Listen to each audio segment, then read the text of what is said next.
right behind you there to your left, Michael Dean Perry, owns a sack the one away from you. Talk about that. Oh man, it's just an honor being able to be considered with guys like Michael Dean Perry and Gaines Adams. It's a blessing to actually accomplish a goal that many people dream of. When did it kind of enter your head that, hey, that might be within reach, becoming the all-time sack leader in Clemson? I mean, after my redshirt sophomore year, I had 8 sacks. I knew then that I had the ability to accomplish that goal. Have you put much thought into it? Has it been like a focal point for you or not? Oh, this year, I mean, when I decided to come back, I obviously wanted to accomplish that goal, break the sack record, and leave a legacy. Last year, Clowney got a lot of hype coming back his junior year. I think you've already doubled his sack total from last year, 4 games. Just talk a little bit about the comparison.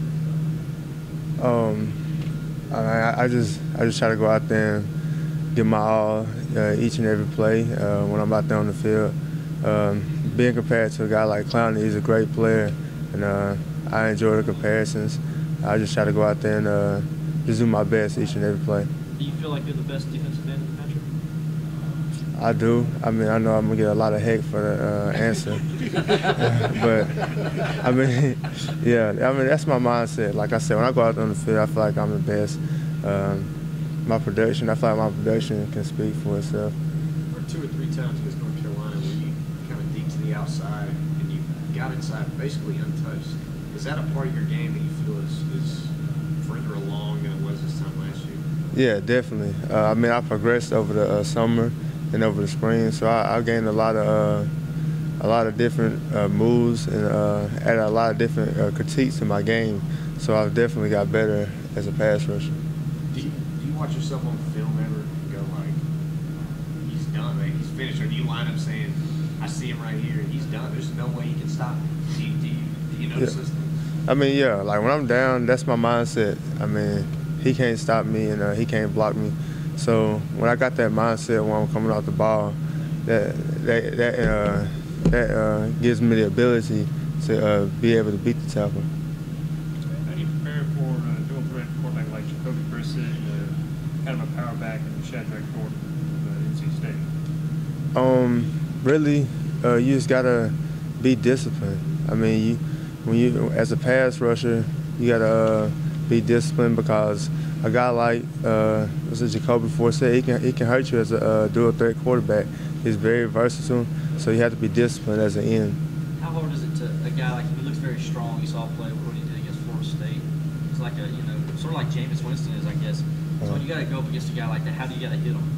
Oh man, you gotta wrap up because I mean, obviously you saw the game against Florida State where he made the great play.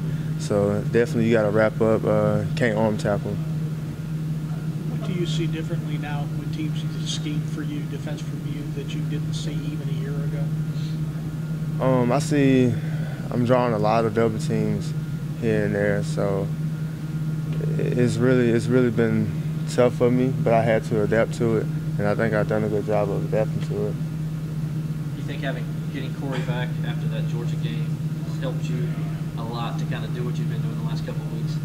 Oh yeah, definitely, man. Corey's a great player, and it's always great to have another great player on the other side on the other end side for me. I mean, that enhances my ability to get to the quarterback. Do guys talk to you a lot on the field? Other team? Does the other team talk to you a lot? Somewhat. We share words somewhat. But, you share words? Yeah, we share words. So, I mean, it's football. It's still a game. We just out there having fun and just playing the game that we love. Does anybody ever say anything personal that might make you angry? No, not necessarily. I don't get too many harsh comments. Just go out there. We just have fun, and it'd be a lot of good conversations out there on the field. Honestly.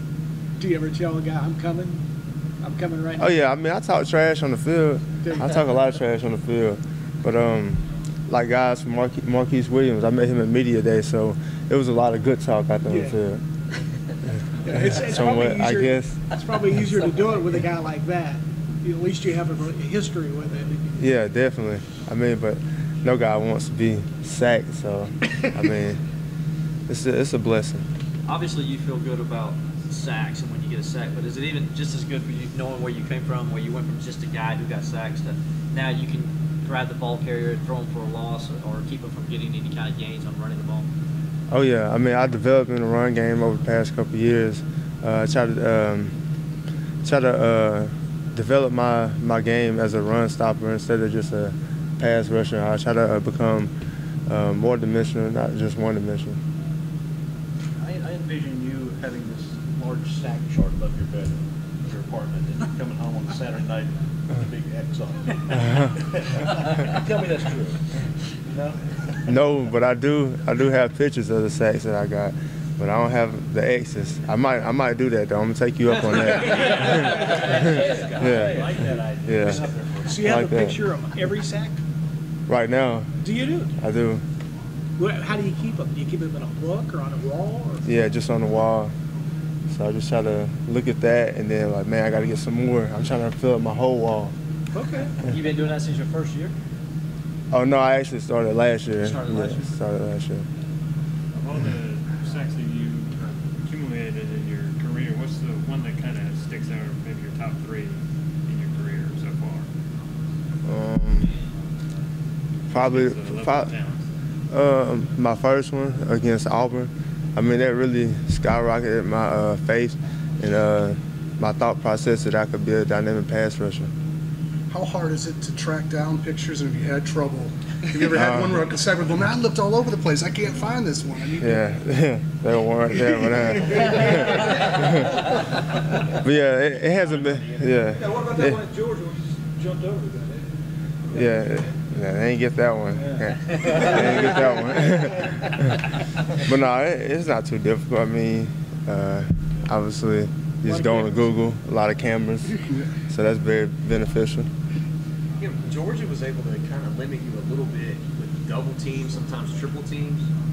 I guess North Carolina, it seemed like, and really against spread teams, it seemed like there's a lot of one-on-one because people aren't pass protecting with quite as many people. Are you surprised at all that you're not seeing more double teams and more triple teams? I mean, yeah, somewhat. I mean, I feel like Georgia, their main focus was to run the ball. So they got their running game established, so they really didn't have to worry about really double team and triple teams in the pass game because their running game was working so well. But I'm not surprised by the double teams that I've been receiving this past year. And then you're Carolina able to, did double team. Oh yeah, they did. They definitely did. and then you get a team like North Carolina where they get the ball out in a hurry. I mean, you were this close 2 or 3 times. Right. Then the guy got rid of it. I mean, just right now. That's got to be frustrating sometimes. After all the work you put in.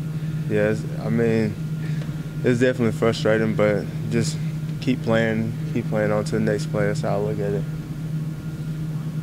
You know, when you think about the time and the effort invested, I mean, you're going full bore every play, and the reward is, you know, if it's a big game, you make it 2, possibly 3 sacks.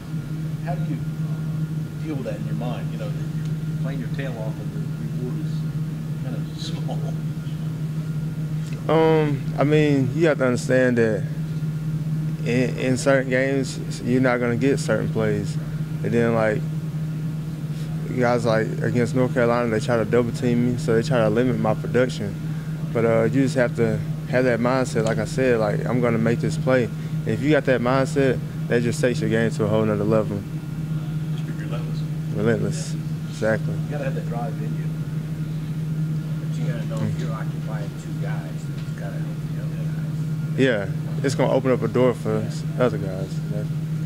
I'm wondering, what are your thoughts with, when you get double teamed, the confidence level, so to speak, with Gray, Jared, and various points, kind of try to get into that backfield, help you out whenever you're being double teamed and can't get the quarterback in time? Oh yeah, I mean, it's like from seeing the guys practice, I have like the least amount of worries that their ability is not going to get them to the quarterback. I mean, they work hard, and I know that they have the ability to get to the quarterback. So whenever I'm getting double teamed, I'm really not worried about it because I know the other guys over there on opposite side of me are going to get the job done. I know when you floated the idea of professional last year, I know one of the things when you came back, you was kind of talking about maybe you could play the linebacker role a little bit. that a possibility still? I mean, I feel I can play a linebacker role. I mean, it's really natural to me, but they just got me accustomed to the defensive end position, so that's what I'm doing to help the team.